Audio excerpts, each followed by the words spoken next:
Gözlerinde ışık gördüm,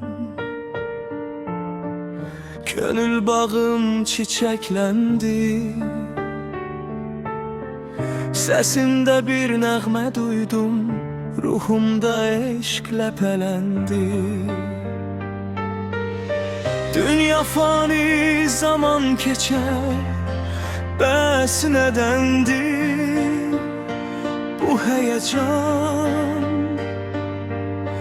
Bir bakıştan ürek yanır, bir sözden kalbim titredi. Hakikati terk etmeye yol aktardım her taraftan. Beni tapdın, seni tapdım, varlığım yana kesb eyledi.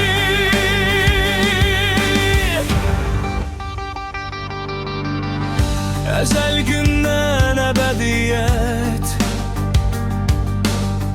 sirrine bağlıdır insan.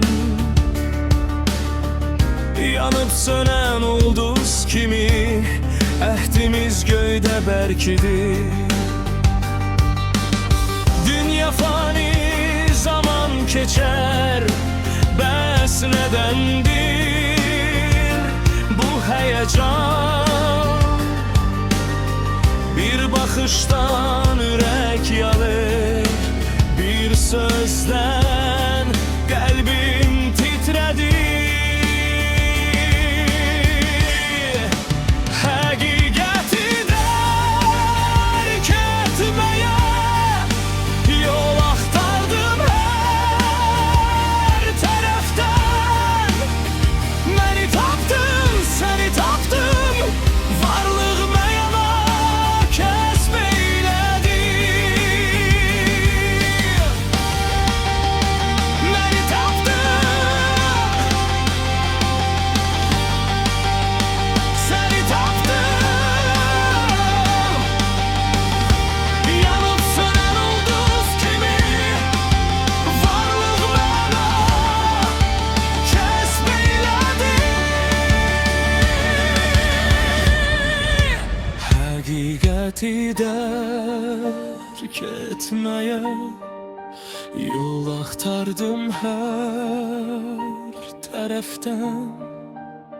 Beni tapdın, seni tapdım, varlık mənə kesb eylədi.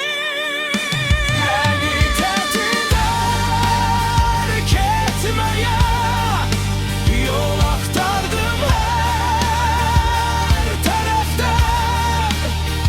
Beni tapdın, seni tapdım, varlığım yana kesb eyledi. Beni tapdın, seni tapdım. Gözlerinde ışık gördüm.